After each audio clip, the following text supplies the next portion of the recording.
Coming up on MCTV this week, learn about how you can protect your information online, and if you're looking for a job this summer, find out how you can apply for one. This week starts now.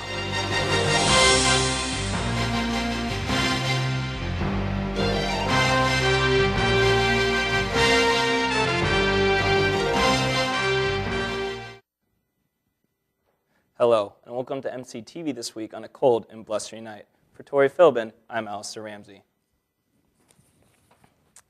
With stories about private online information being hacked in the news recently, you may be thinking about your own online privacy.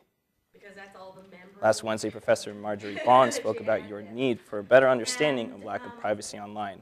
Students, faculty, and city residents gathered in the CSB to learn how using smartphone location services allows the government to track them, and some social media posts give access to information that we may not always want to give out. It's important to protect privacy, and then also to see maybe that balance between, the need that government needs to know things to protect us, that there's a balance with business, because, business collects a lot of information on us on the internet. They need to make money, but where is that line between my privacy of them collecting information on me? This lecture was a part of the college's Great Decision lecture series. Students looking for a summer job got a chance to see if they might want to head off to camp. Last Wednesday, the Wackerly Career Center hosted the Monmouth College Summer Camp Employment Fair. Students talked to camps from all around the Midwest, such as Sherwood Forest Camp in Lesterville, Missouri. Monmouth senior Courtney Johnson worked at the camp after attending. This summer I worked as a reading instructor for third grade students and was also a counselor. This camp's really unique as well because it serves a lot of underprivileged students. And so you feel like you can create a really good bond with these kids and act like they're you're their parent for the whole summer. For more information on the Wackerly Center, you can visit monmouthcollege.edu/WC. An international pianist performed on campus last week. Called Syria's leading young pianist, Riyad Nicholas performed pieces from Chopin, Scarlatti, Ravel, and Ligeti in Doll Chapel Friday night. Among his achievements, Riyad has won first at the International Piano Competition in Paris and made his debut at Wigmore Hall and Cadogan Hall in London.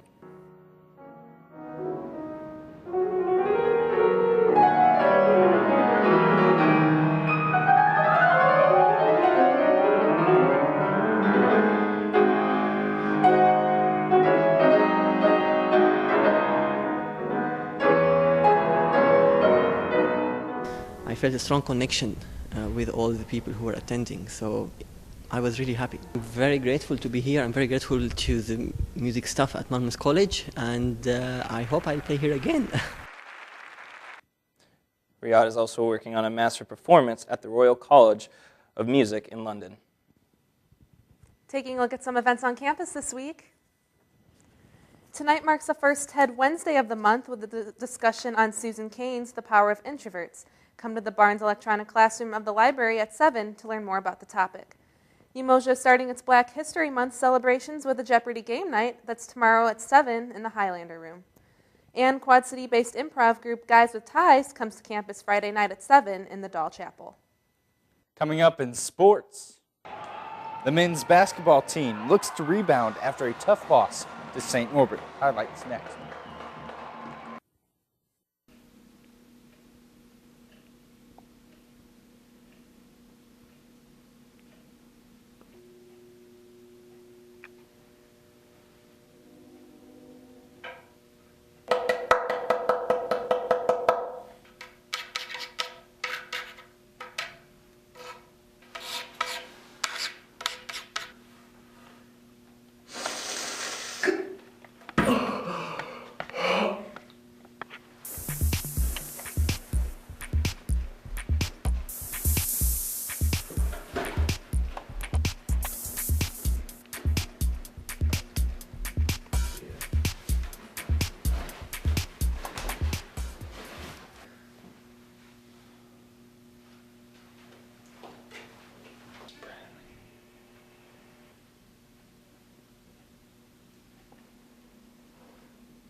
A big road game for both Fighting Scots basketball teams as they traveled down the road to rival Knox College last Tuesday.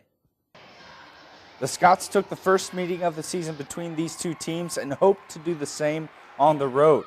Paige Nord got the scoring started for the Scots with a jumper early in the first half, and then later in the first half, Allison Todd hit a jumper off the feed from Kathleen Forrest to pull the Scots with an 8, and on the next possession, Forrest took it all by herself with a pretty lay-in.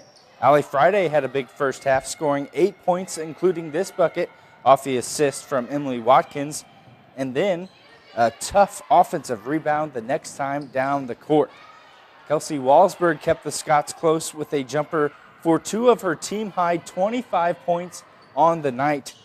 And with the second half winding down, Tiffany Churchill had a nice spin move and dish to Allison Collins in the lane. She would knock down the baseline jumper. The women battled in the second half, but were doomed by hot shooting from the Prairie Fire. They made 17 three-pointers. Knox wins 111 to 90. The men tried to reverse the fortunes for the night and pick up a win after falling to St. Norbert last Saturday. Things looked good early as Andrew Matheson worked the post for the Scots. He would get the roll in down low. Will Jones followed up nicely with a tray early in the shot clock. And then it was Matheson again, this time with a little help from John Calhoun. Alley-oop dunk and a big momentum change for the Scots. Paul Ingo hits the mid-range jumper here off the screen. Advantage 10 points for the Scots. Then Austin Holman hits the three-pointer. Lead now to 14. Back-to-back three-pointers from Nick Merima inflated the lead to 18 in the first half. A back-and-forth battle before Matheson's and one gave Monmouth the lead. Will Jones broke 2 more ties in the back-and-forth second half with a long-range 3 here, and then a baseline drive with a tough finish. And down to the wire we go. Knox climbs back from 18 points down. A Machahola bucket down low tied the game with 29 seconds left, but the Prairie Fire with the final drive down to the baseline, they would miss the go-ahead shot, but were able to come up with a loose ball. Mitch Murphy corrals it and seals the deal for Knox Prairie Fires. They win it 71 to 67. Despite the loss, the Scots remain in second place in the Midwest Conference, and both teams play Grinnell tonight. The women's game currently already underway, and the men's team set to tip off at 7 p.m. In other sports tonight, head coach of the baseball team, Roger Sander, announced that this season will be his last as MC's head coach. We'll have more on that story for you next week. For this week, that's it for sports. Here are your scores for this week.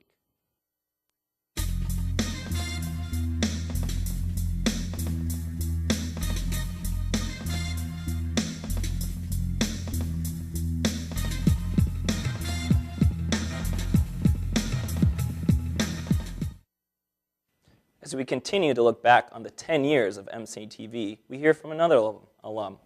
This week, OA graduate Holly Butt.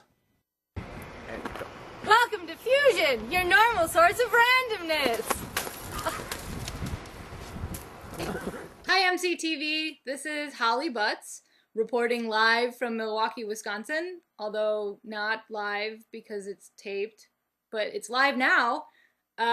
Just wishing you guys a happy 10-year anniversary. I know I had a blast when I was there. A lot of fun working with Chris and all of the fellow students that I worked with while I was there. And just want to say a shout out to Chris Goebel and really congratulate him on the program that he's created there at Monmouth. Wonderful people coming out of there. Wonderful people still there. Good luck in the future, and I hope to come visit soon. All right. Bye-bye, guys. MCTV this week, I'm David Bible. And I'm Alistair Ramsey, and don't forget to tune in next week for another episode of MCTV. And I'm Tori Philbin. You can also visit us on the web at monmouthcollege.edu/MCTV. Thank you for watching, and we'll see you next time.